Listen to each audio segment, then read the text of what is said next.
Good morning, everyone. Welcome to Mountain Vista Unitarian Universalist Congregation. We welcome those of you who are in the sanctuary, and we welcome our fellow congregants joining us on Zoom. My name is Zsombor Zoltán, and I'm the pastoral associate today. Our minister, Reverend Matthew Funquery, is away. Our service today will be led by Reverend Christiane Heyde.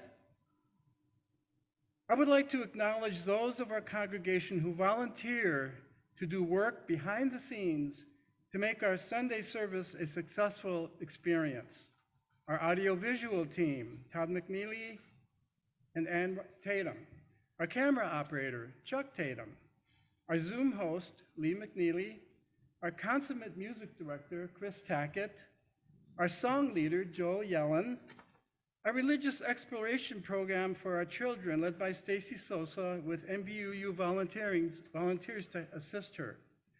Our greeters at the door welcoming us and visitors, headed by Peter Betchkahazy. Our after-service refreshment and coffee barista, Joel Yellen, again, and the cleanup volunteers afterwards. Thank you all. We all know our welcoming connection practice of turning around, facing the camera, and waving to our fellow congregants to affirm our congregational unity.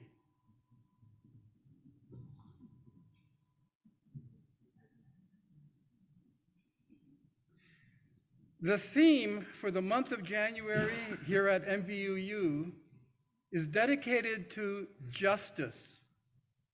One of our primary social outreach programs is called Contigo. This expression is two Spanish words meaning with you. This program is dedicated to helping immigrants, refugees, and asylum seekers who have arrived and preliminarily processed through our border.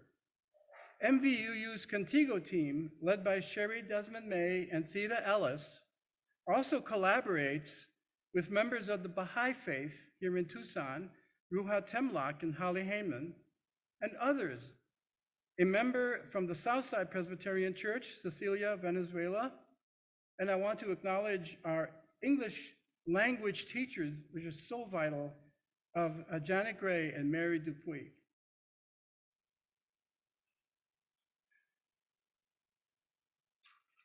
I too am a member of Contigo, and I'm also an immigrant to this country and a recipient of the support of a UU church many decades ago. Contigo has sequentially over time accepted a small set of immigrants from the huge pool of asylum seekers brought to our attention by various means prioritized on an immediate need basis. As we all know, the numbers and needs are enormous. Contigo has been instrumental in accepting some of these refugees and providing for their sponsorship and support. You will hear more of this as our service progresses. Our service today, as already mentioned, will be led by Reverend Christiane Heyde, and several other Contigo team members will participate as well. We will hear more about the status of our current family and the welcome of our new additions. I invite you now to imagine what it would be like if you were a refugee. What would that experience be like for you? Try visualizing circumstances that would drive you to want to flee your native land and your familiar culture and language, and your extended family and circle of friends. Hopelessness, surrounded by continuous violence, fear for your life, constant hunger, no opportunities for employment, for education, no predictable, secure future. Somewhere there must be a safer and better place in the world. We will now light our chalice. Cheryl Berman, our fellow Contigo member, will read a poem conveying just such thoughts as we light our chalice this morning.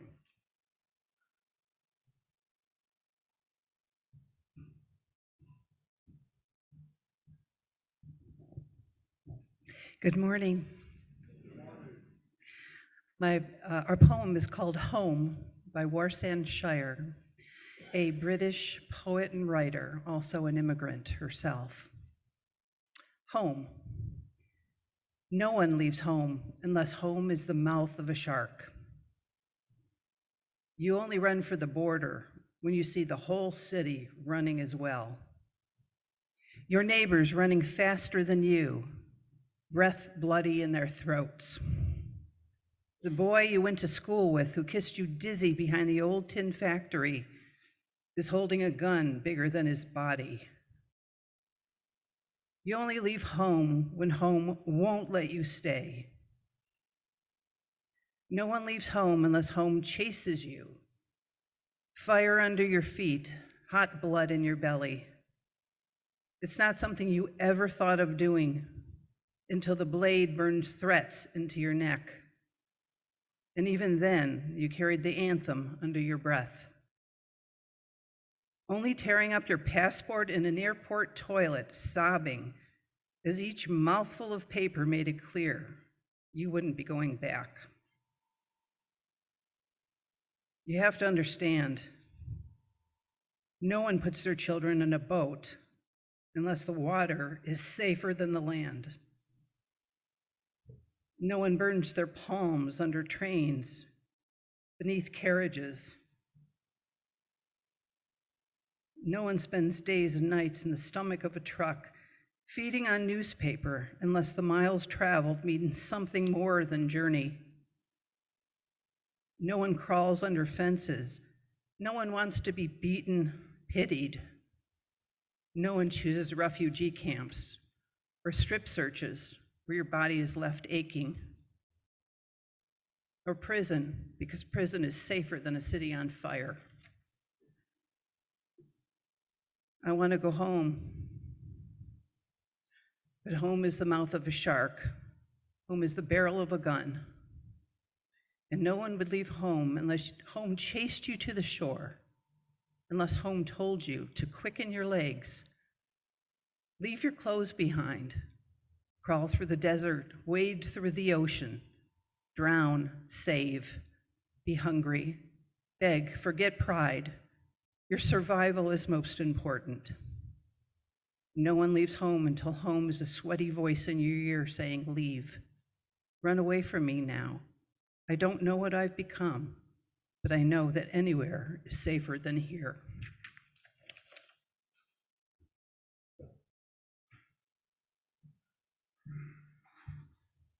It is now time for joys and sorrows. And obviously we just heard of some sorrows and we might hear some more. So I will put some stones in the bowl representing those, as well as others who are still suffering. And we have some joys. The person who started Contigo here in this congregation, Sherry Desmond May, is here after driving here from Minnesota the last 2 days after having had COVID. So I'm really glad Sherry could join us. And I'm grateful that migrants are here and are safe.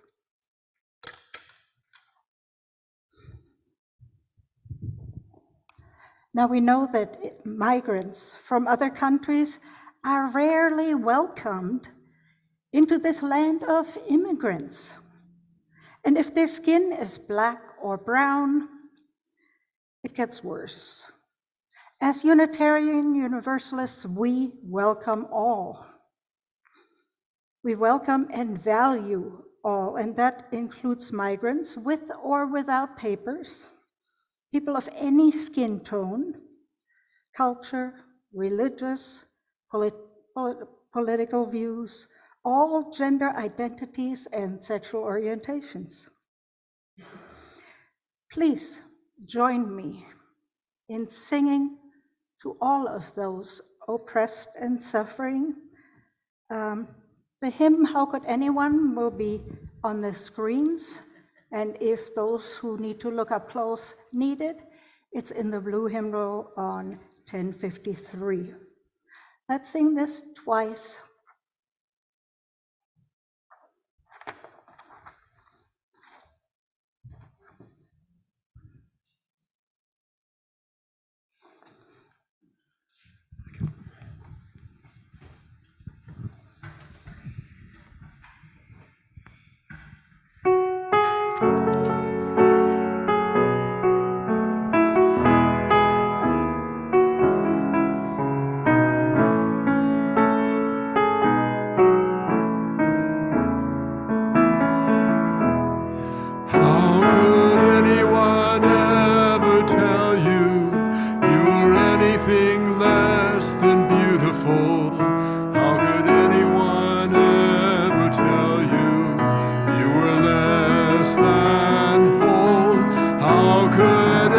anyone fail to notice that your loving is a miracle?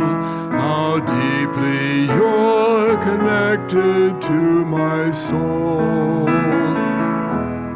How could anyone ever tell you that you're anything less than beautiful? How could anyone ever tell you you were less than whole? How could anyone fail to notice that your loving is a miracle? How deeply we're connected to my soul.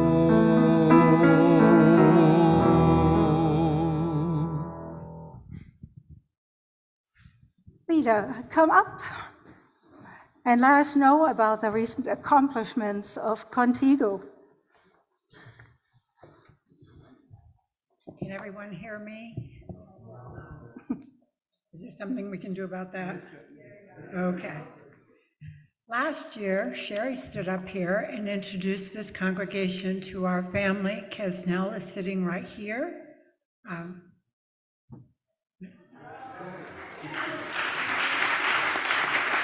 And his wife and son are in the RE room. Lee, can we move on? I'm trying to figure out how to. So today I want to talk to you about their accompaniment journey. When Sherry talked to you, she shared, and you want to move on again? She shared the story of their walk across the Darien Pass. And that was a story that was reflected in the poem that Cheryl just read, a story of injury, of violence, of danger. And she also shared a few of the accomplishments that we made in the first 6 months with them, finding a safe place to live, having surgery, finding an attorney, and applying for temporary protected status. And today I stand here, a year has passed, and in 2 weeks, they will be fully, our accompaniment will be ending. And we realize this is the first time that we've actually achieved this with anyone. We've worked with other folks, but they would decide to move to Phoenix or New Jersey or California. So this has been a year of new things for us as well as for them. So can we move on, Lee? One of the things we realized as the year started, we started out with English lessons and taking care of health needs and learning transportation, and we also worked on some financial things, which I'll talk about. Oh, here's our Contigo family, and John Bohr already talked to you, but it really took a whole family to accomplish the things that we have. And I think for me, the biggest benefit was really getting to meet and know other people from other faith traditions who shared our values and our goals and who shared this journey and participated in it with us. So you'll see some faces maybe that you don't normally know. But as time progressed, we realized we didn't know what the end of accompaniment looked like. We didn't know what needed to be in place for them to be secure to launch life on their own. And we also didn't know what that meant for us, because if I tell you that we had helicopter wings up here, that would definitely be true. We had about 15 people who were very concerned about their safety and their progress, and we all had an opinion, and we all expressed our opinions. So we came up, and let's move on to, we came up with some goals, and we voted, and we set priorities. So let's see how we did. Can we move on, please, to the picture with Kesnell? So our first goal really had two pieces. It had a piece around work. And at the time, work seemed very far away because although we had already applied for temporary protected status, we were told it would take 12 to 18 months to achieve that. So we were working on other things. And then suddenly in late spring, an envelope came in the mail with 2 work permits. And it's going like, oh, duh, what do we do now? Because we sort of had this idea that he would have a little part-time job here, a little part-time job there, because Evelyn was having surgery and he was needed with the baby at first, so work really wasn't feasible at first. And suddenly there we were. We were ready for work. She had recovered and we didn't have a plan in place. And the snowbirds were gone. So people jumped in, and I have to tell you, John developed a beautiful resume.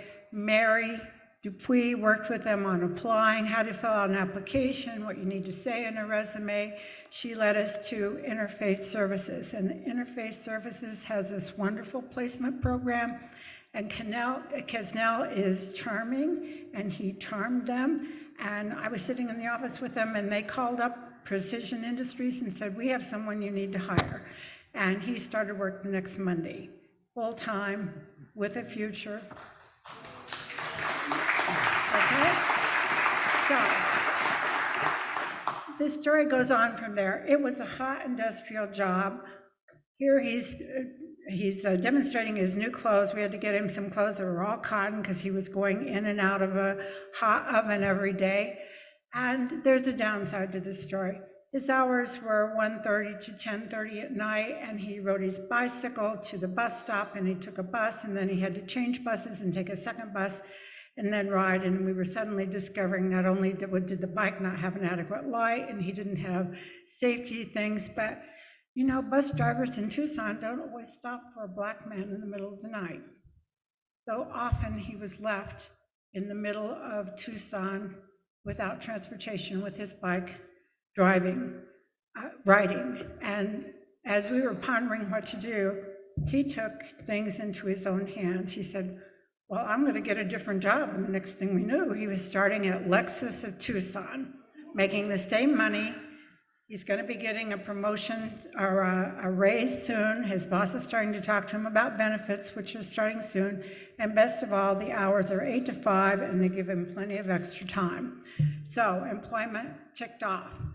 Financial independence. We'd been working on some basic lessons like, what's a paycheck going to look like? Because you're not going to get all that money. You've got to learn about paying for Social Security and paying for Medicare. You know, he didn't know about these things. And we developed a budget. How can you live in a one-bedroom apartment on $15 an hour? And we found out maybe there's about a $40 shortage every month.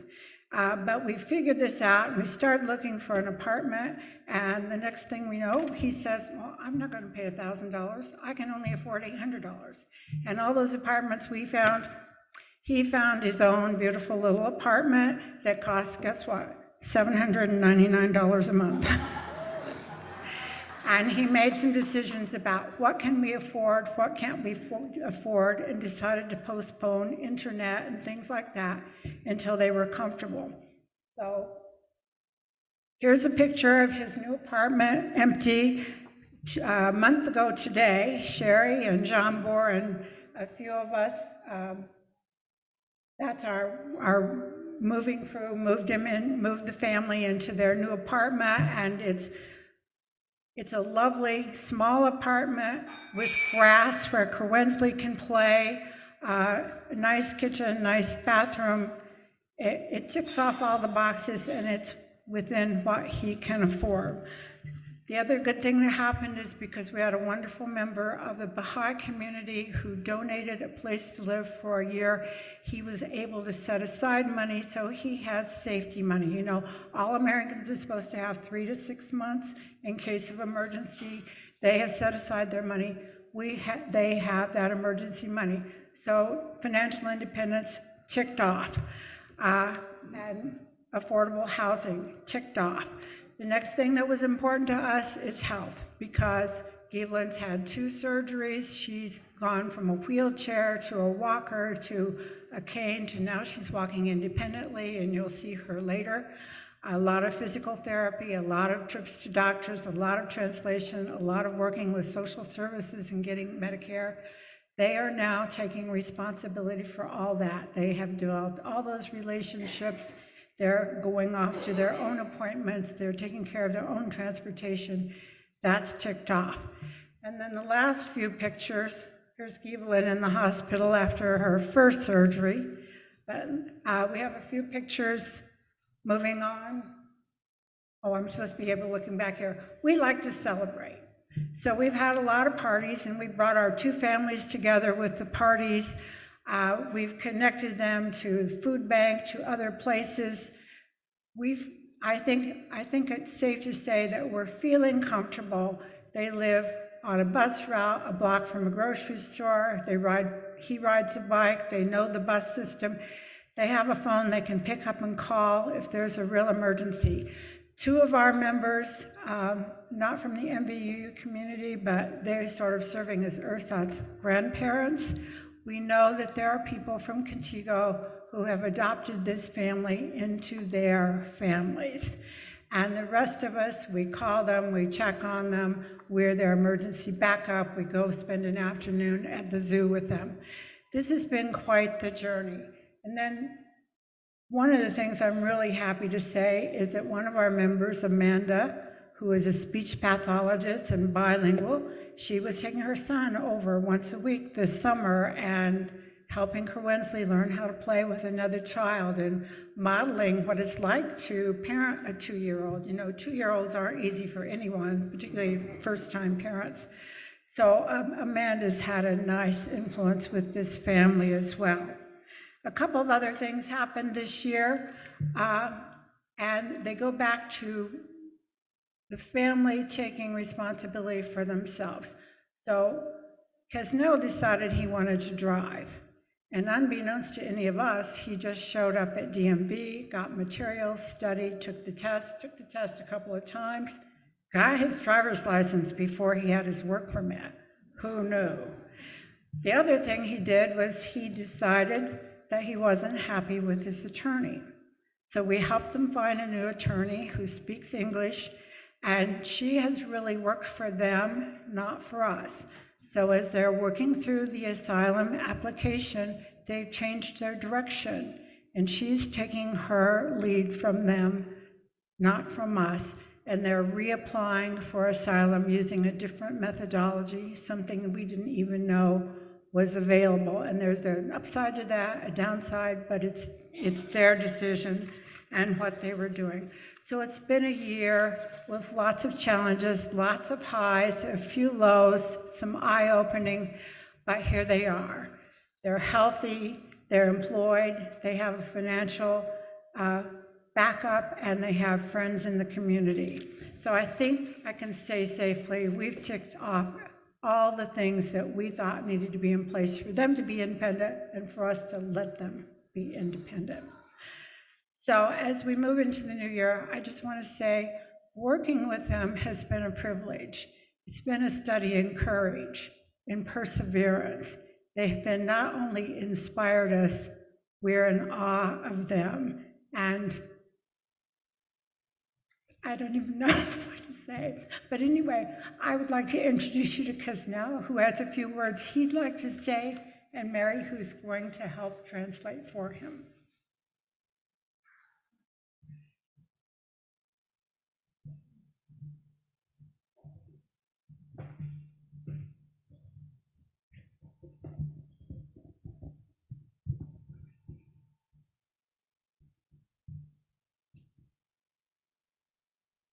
Hello, everyone.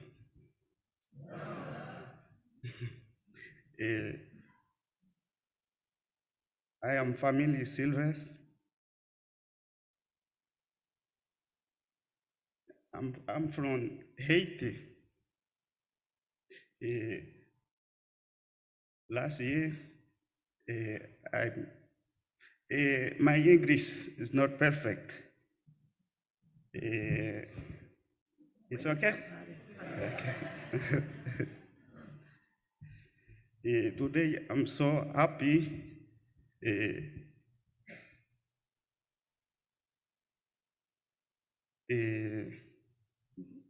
talk about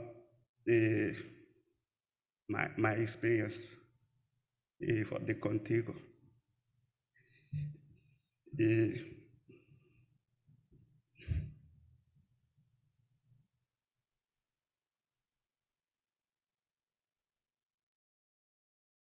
Can you talk? Can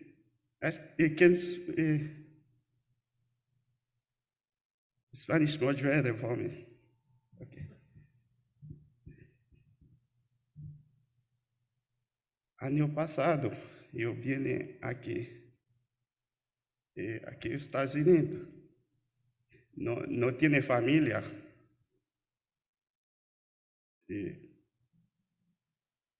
Mi esposa está muy enfermada.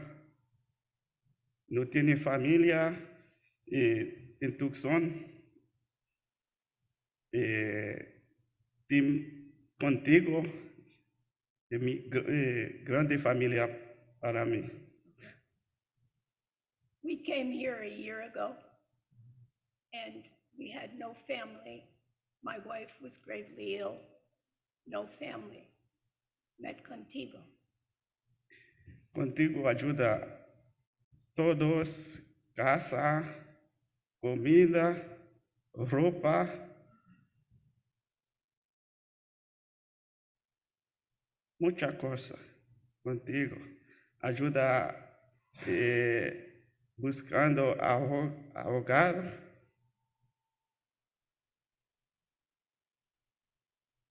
Contigo helped with everything: housing, clothing, food, finding an attorney.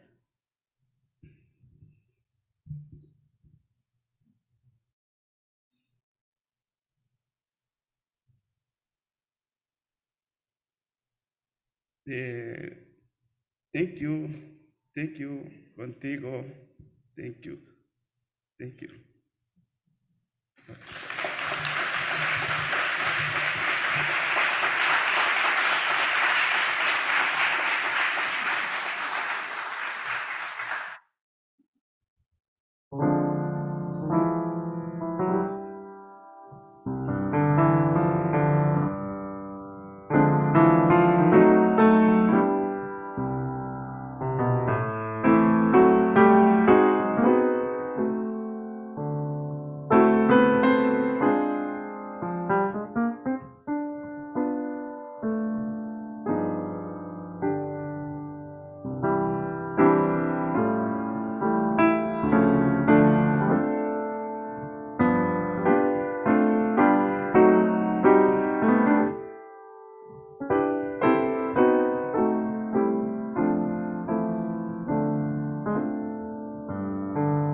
Melva and I received the greatest, biggest, and most awesome surprise this past May. A whole family. Sia Ruby, Gabriel, and their son Liam came from Venezuela, traveling through several countries before arriving in the US. Due to complicated reasons, they did not qualify to stay in the local shelter, Casas Alitas, but that immigration shelter knew my phone number already from past placements, so they called us, and we met them, and we fell in love with that family. The family moved in and now lives in a small apartment built onto our home. They hope to stay until all of their papers are in order and they have regular income and savings, like Casnell. We sure don't want them to go. We have grown to love them. In August, they got married. I think we need some new slides. So in August, they got married, August 7th. And right here at MVUU. And a day later, their son Liam turned 5 years old and celebrated by starting kindergarten at the local elementary school, real close to our home. And he's doing exceptionally well there. So some of our lovely Contigo volunteers, Cheryl and John, gave us a big treat and invited us to dinner and then to lights at the zoo before Christmas. It was actually wonderful and delightful, even though we didn't get to see the animals who were sleeping. The young family attended MVUU for Christmas Eve.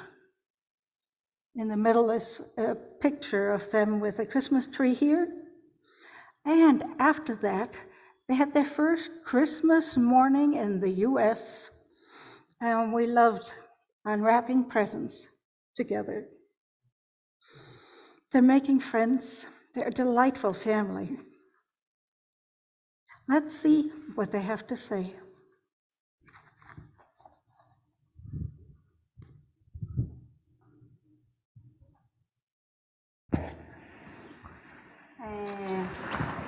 Nuestro viaje por el Darién fue algo que no nos imaginamos que íbamos a hacer, pero lo más triste fue ver mucha gente que pasó hambre. Nosotros también pasamos hambre. Cuando me entregué a migración, lo más triste para mí fue cuando Liam, mi hijo, me pidió comida y no tenía que darle, no tenía ni $1 encima. Pero gracias a Dios llegamos bien, tuvimos mucha suerte, siempre confiamos en Dios. Ya estando aquí, vemos todo de otro aspecto, no los imaginábamos así, y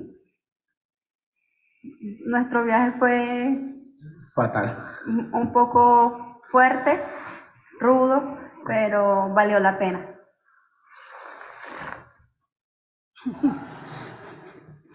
The translation is, we couldn't know what would happen. 40 days of travel. The saddest was seeing many hungry people. We got here, we had luck. When we arrived, Liam asked for food and there was none. It was hard, but it was worth the effort. We spent 5 days in the jungle, 2 days without food. There were other hungry children with us.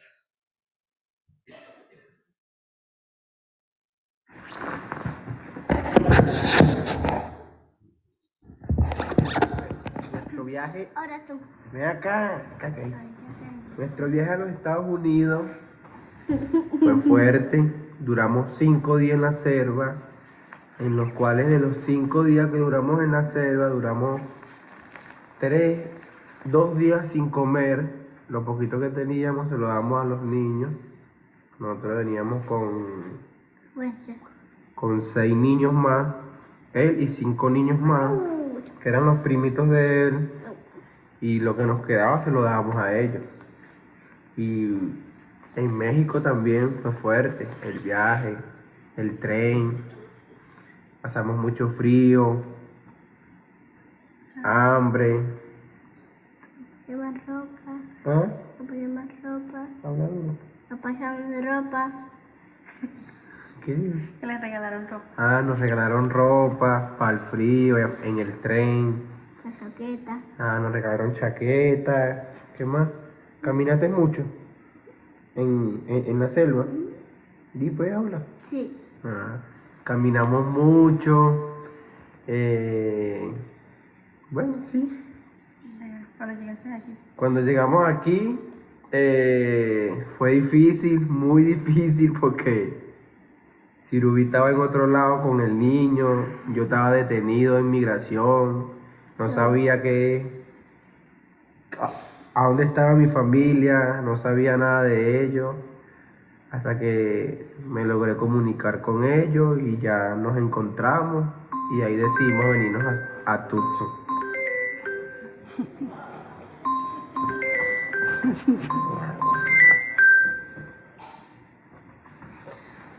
Y bueno, sí, nuestro viaje fue fuerte, Hasta que llegamos acá a Tucson, que las conocimos a ustedes, a Cristiana y a Melba. Melba, Cristiana. Good. That was Gabriel. He said the trip through Mexico on the train was hard. We were hungry and very cold. Liam got a jacket, which helped. We walked and we walked. When we arrived here, we were separated and I could not contact my family. Then we met Melva and Christiana, and they all said, good.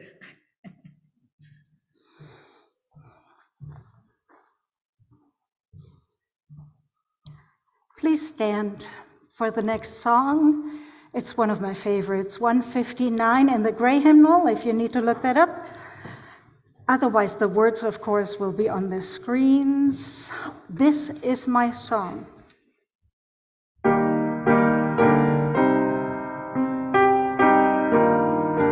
You may recognize the tune.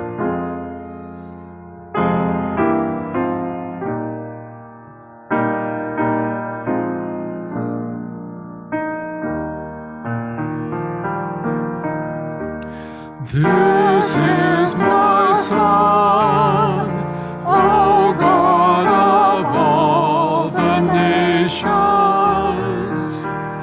a song of peace for lands afar and mine. This is my home, the country where my heart is. Here are my hopes, my dreams, my holy shrine. But other hearts in other lands are beating with hopes and dreams as true and high as mine. My country's skies are bluer than the ocean, and sunlight beams on clover, leaf, and pine. But other lands have sunlight too, and clover, and skies are everywhere as blue as mine. Oh, hear my song, thou God of all the nations,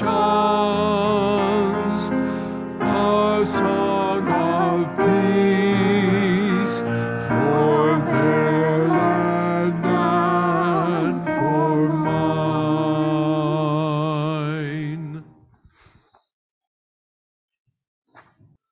The whole month of January, we are focusing on justice at Mountain Vista UU.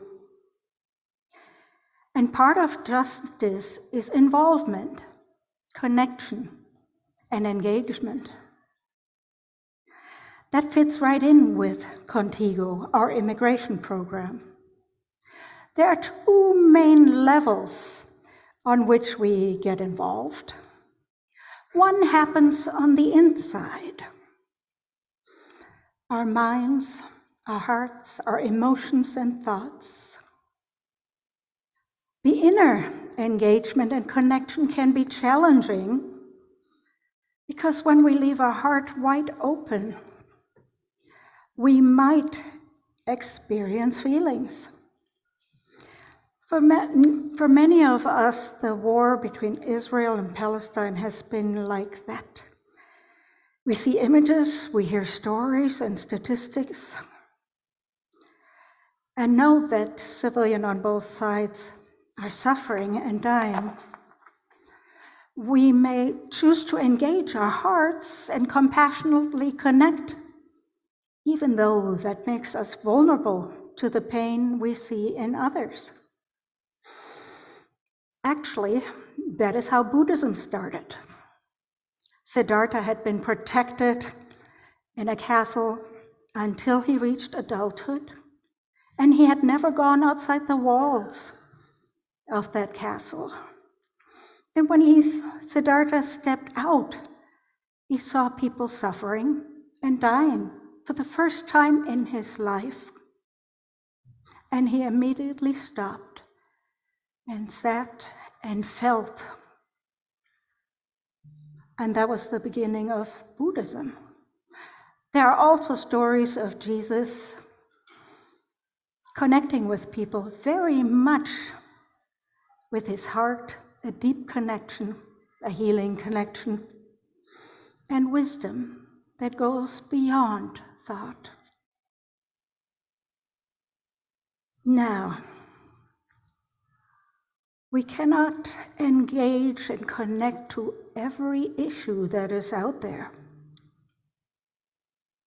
The human psyche is not made to handle that much, to endure the suffering of literally millions all over the globe.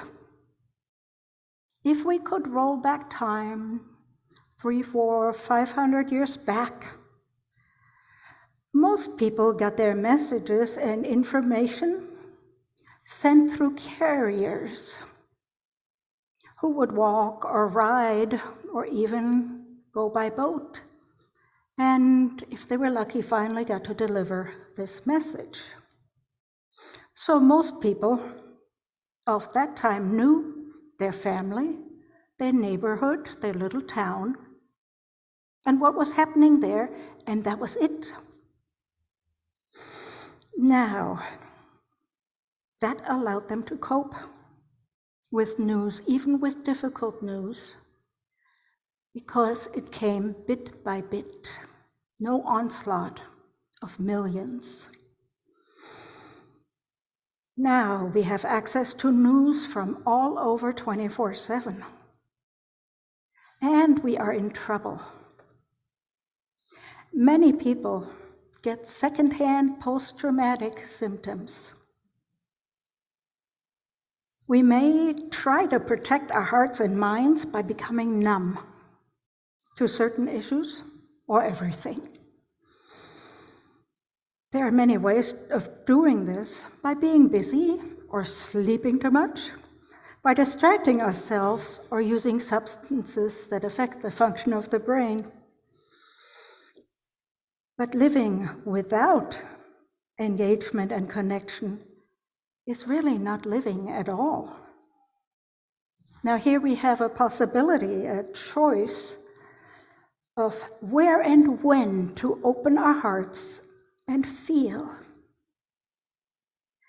If we care like that here at Mountain Vista UU, in our MVUU community, we're going to grow stronger, and outreach to others will grow stronger as well. We can experience a feeling of deep knowing, of deep connection. It is rewarding and almost like magic.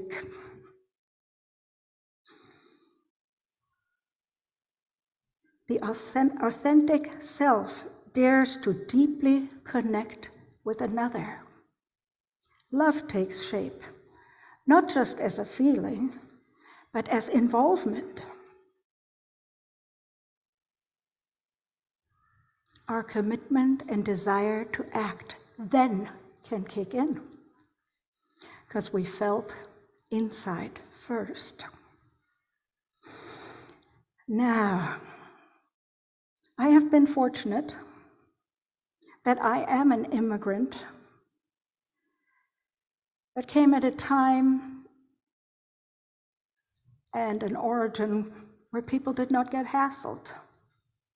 1978, coming from Northern Europe, was no problem. But even then, I could see the double standard in the process. Still, I know the feeling of isolation. when everyone I knew and cared about lived in a different country. And I needed to take college courses in English, which is my second language. And I have traveled to the border of Mexico and seen from both sides how migrants were attempting to cross. I've seen hundreds of crosses that are erected in places where migrants were found dead. And I've heard stories where government agents and border patrol set things up to make sure migrants die. That blows my mind. I can think about it for a moment or two, acknowledge it, and then take a deep breath and feel support inside from this sense of self and from our community. I let that pain guide me to action. We are so glad that we got to host immigrants. We are on our 4th immigrant adventure with Sio, Ruby, Gabriel, and their beloved Liam. Each day I have a choice to connect. Emotionally, I step into their world and feel the pain they had with deep compassion and the frustration they might have here now, because everything takes so long with the legal process.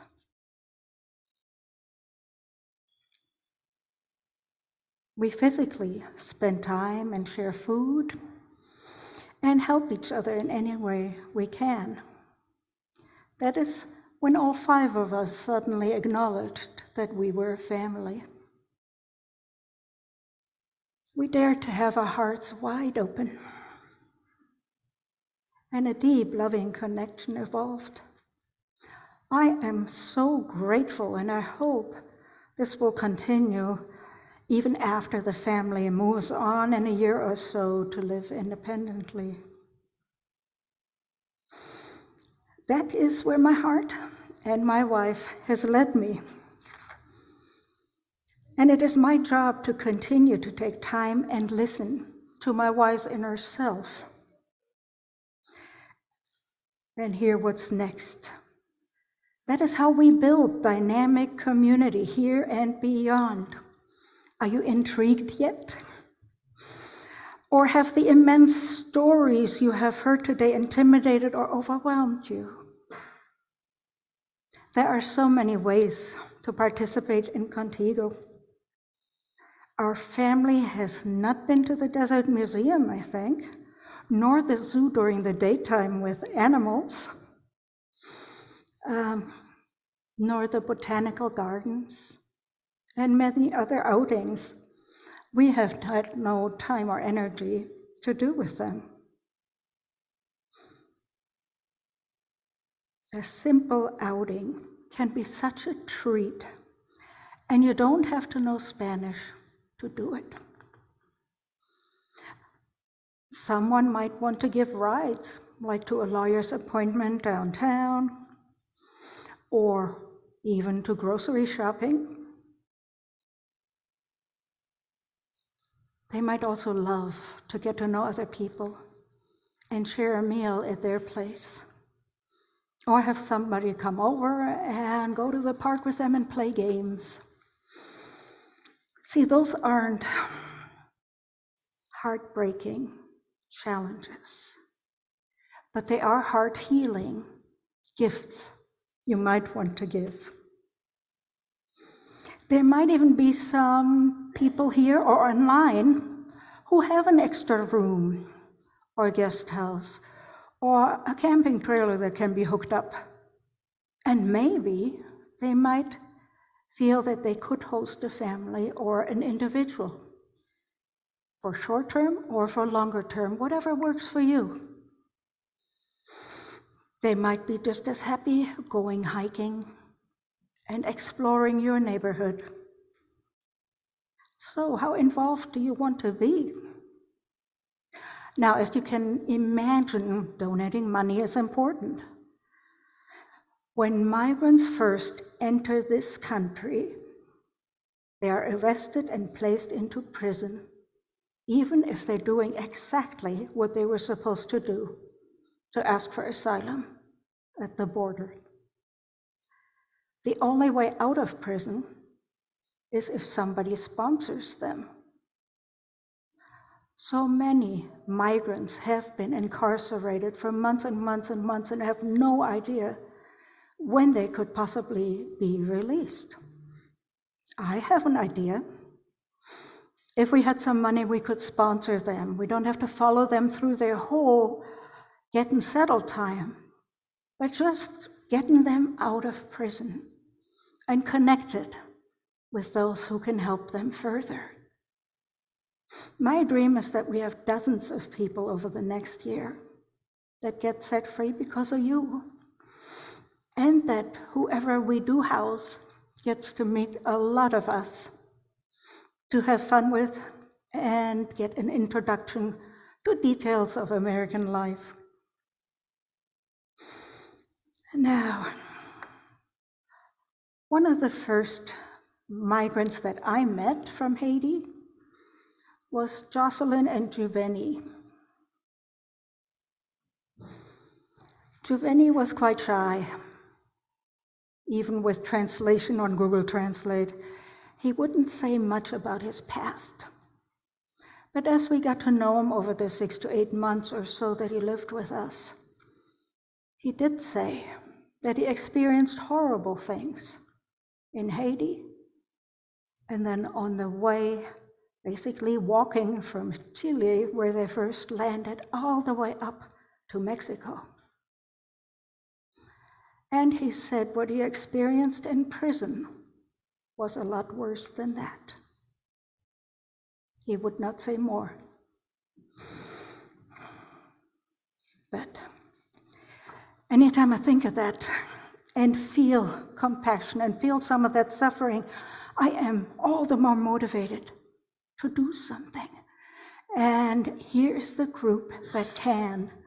We already have people who are members of Contigo and are eager to continue meeting migrants and supporting migrants.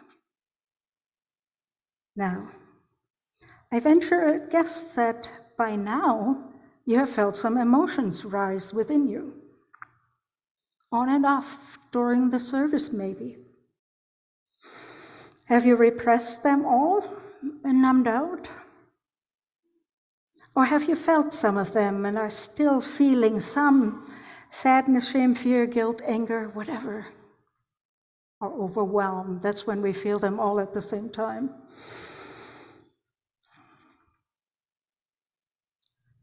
I invite you to notice those feelings. Maybe feel them at least a little. If we block sadness, we also block love.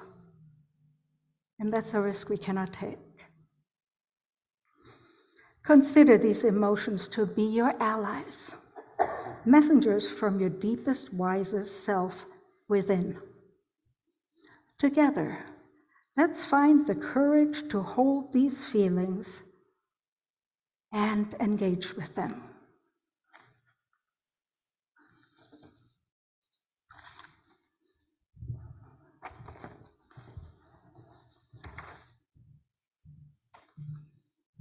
Thank you, Christiane. Those are powerful words.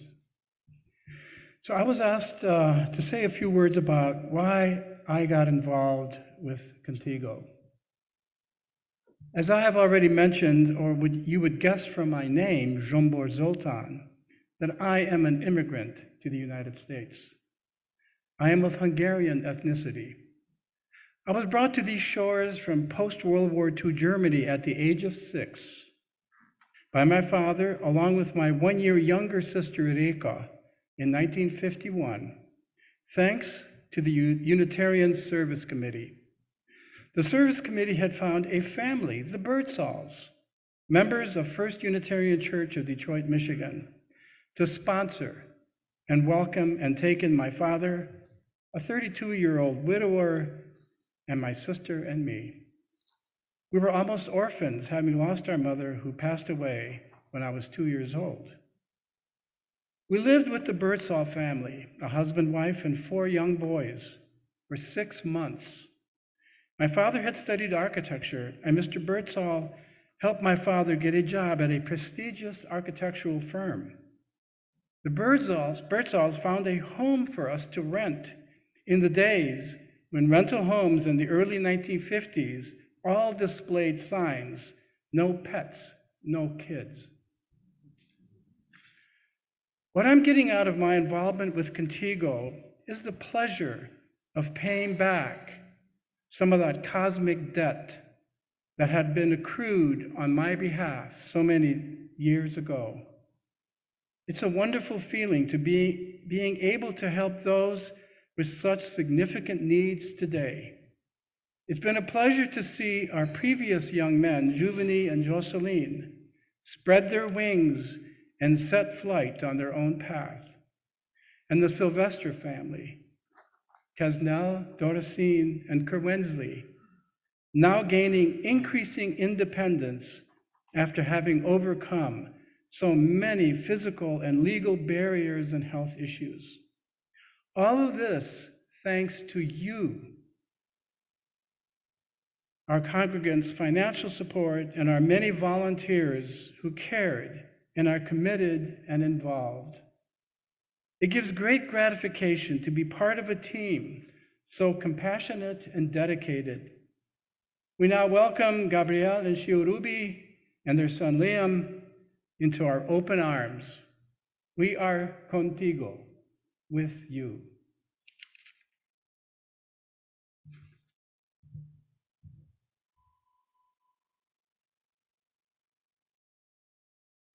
Hi, my name is Melva, and I've been contemplating how my life has changed since we've let in complete strangers into our life just based on faith. Through them, I have learned that I can be open-hearted, kind, and even generous. It's been exciting to get to know them. I have complete respect for them and what they've gone through, and it reminds me of what it's been like, in a way, growing up with not enough, and not knowing when your next meal will be coming from, and relying on strangers to help you, basically. In my situation, it was feast or famine. I was fortunate enough to live here in America. I was born here in Tucson, and but there wasn't always enough to go around because there were 9 of us, and my dad had work sometimes, and my mom worked from home or couldn't work because of the 9 of us. And not knowing where meals would come from, that's scary. And I can feel for them that I can only imagine that that's what it must be for them, that they don't have not just food, but clothing and security and safety. So again, my heart goes out to them. They are strong and courageous to make this journey. I feel fortunate that they've come to our doorstep and can stay with us for a while as they find their way in this new world to them. And I'm just hoping that everyone can find in their heart to reach out and help in any way they can, because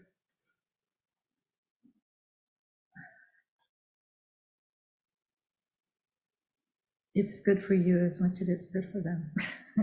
It really is.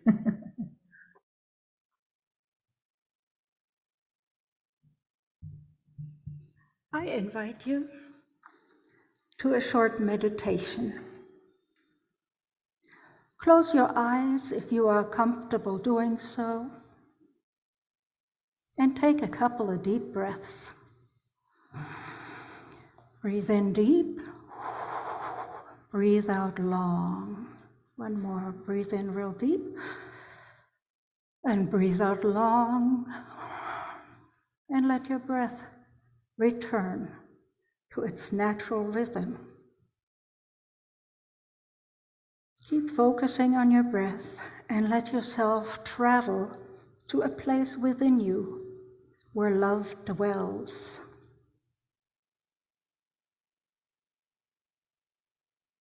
Look around and get comfortable in that place of love. You may have thoughts, let them come and go. And continue to come back to your breathing.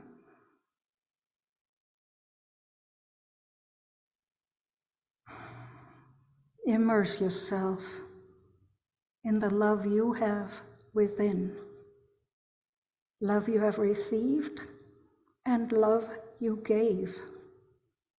It's all still in here within you.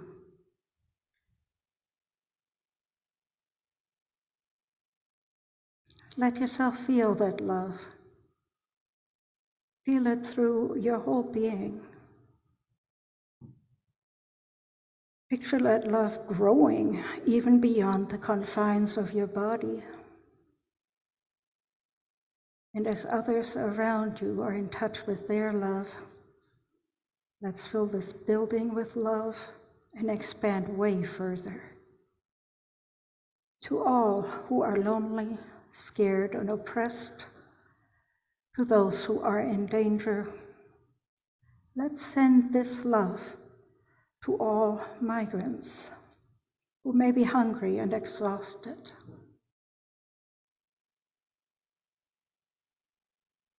Listen to your heart, to your love, and notice any messages your feelings have for you.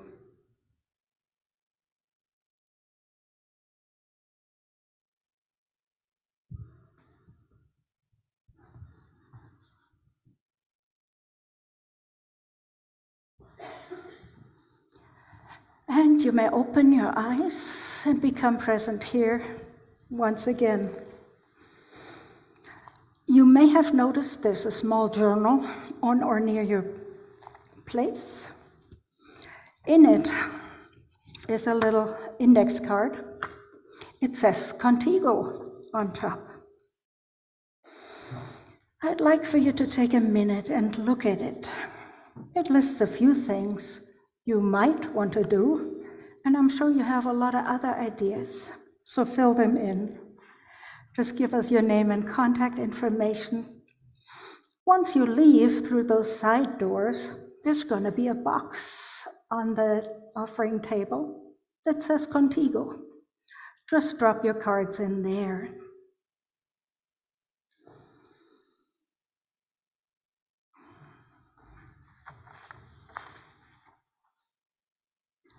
A while ago, we sang that lovely song, "This is my song," a song for all the ages.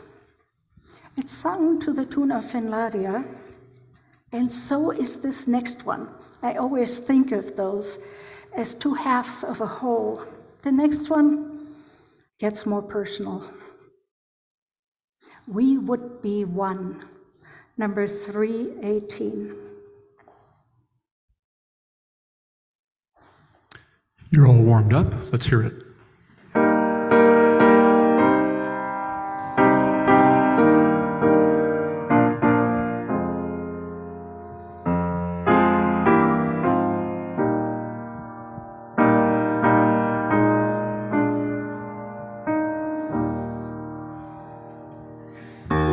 We would be one as now we join in singing our hymn of love to pledge ourselves anew to that high cause of greater understanding of who we are and what in us is true.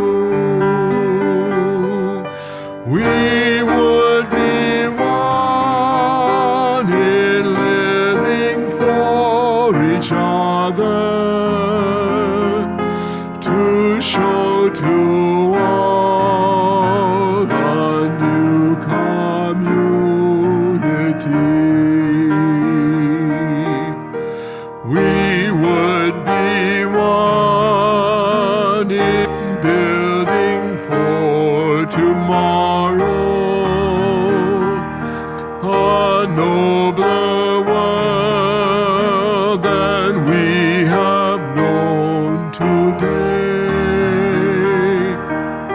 We would be one in searching for that meaning which binds our hearts and points us on our way. We pledge ourselves to greater service with love and justice, strive to make us free.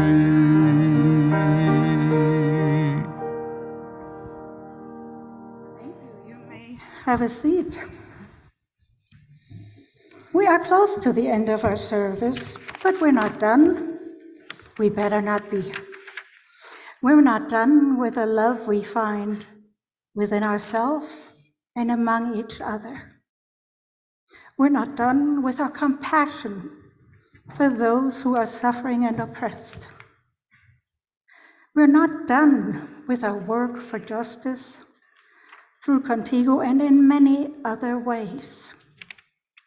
While extinguishing our flame of the chalice, we let a flame of love, compassion, and generosity and justice burn even brighter within our hearts and our community. Connect. Go in peace. Go in love.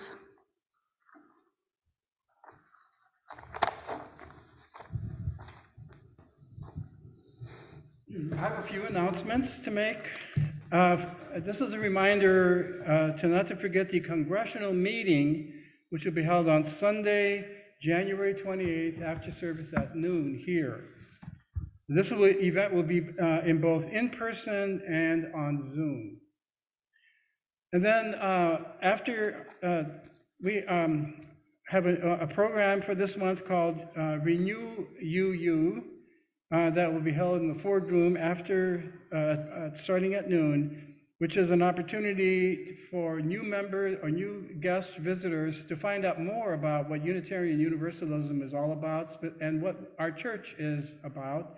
It's at the Ford Room, and it'll be hosted by Sally Wistrand and Lee McNeely. And then Stacy Sosa asked me to make this announcement. The OWL team, which is our whole life sexual education class for UU youngsters, the OWL team cordially invites 3 to 5 members who identify themselves as LGBTQ+, who would like to share their life experiences with our youth in the 12 to 15-year OWL class. This class will be held on February 18th after the service. We're looking for diversity in both sexual orientation and gender identity. As a guest speaker, you would be given an opportunity to say a little about your journey of self and then answer questions from the youth. These experiences can have a strong impact on youth and may be the first positive role model they meet. Meaningful interactions with people from outside their community who are openly LGBTQ+, gives youth a point of reference as they explore their own sexual orientation or gender identity. If this is something that you would like to participate in, please reach out to Stacy Sosa or stop in at the RE room over there. Thank you. Chris has something to say? Well, first of all, I wanted to say a huge thank you to everybody who sent me well wishes last week. I had to miss last week because I was homesick. I am feeling much, much better. I am mostly just tired now, so I just need to rest and everything will be back to just perfectly fine. But the slide that was just up, can we get it back? One of the things that I missed because I've been sick since the beginning of the year is Jim Scott is coming next Sunday. Many of you know Jim. He is a wonderful guitarist, singer, songwriter. He was involved for many years with the Paul Winter Consort. He is co-composer on several of their big pieces, including Missa Gaia, Mass for the Earth, and Jim's been involved with a lot of things in the Earth First movement. He's been a big pioneer in a lot of the Green Sanctuary movement, pushing more churches to be more and more green and sustainable in their projects. And he's also going to have a very special local guest pianist with him next week as well, too, who'll be having the great privilege of playing with him and getting a chance to stretch out a little bit together in some ways that neither of us do very often. So it's going to be a very, very interesting program. Next Sunday afternoon, 4 o'clock, right here, suggested donation. I will make sure that all the information as well gets into the newsletter this week. And once again, thank you all so much for everybody who reached out and sent me well wishes. I'm feeling much, much better. Thank you. Are we done? Well, you know what? If you know this one, sing along. It's one of Jim's.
Let's do it with the Hebrew lyrics. Lie, lie, lie, lie, lie, lie, lie. All ready? They're just from the chorus. And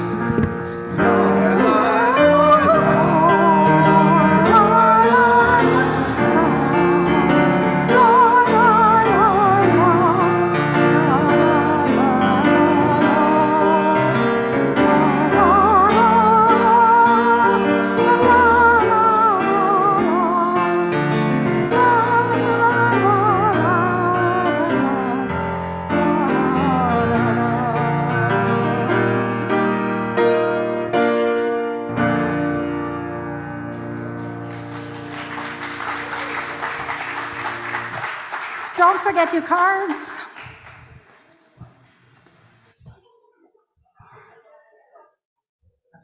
Did you do the thing of the bowl and the...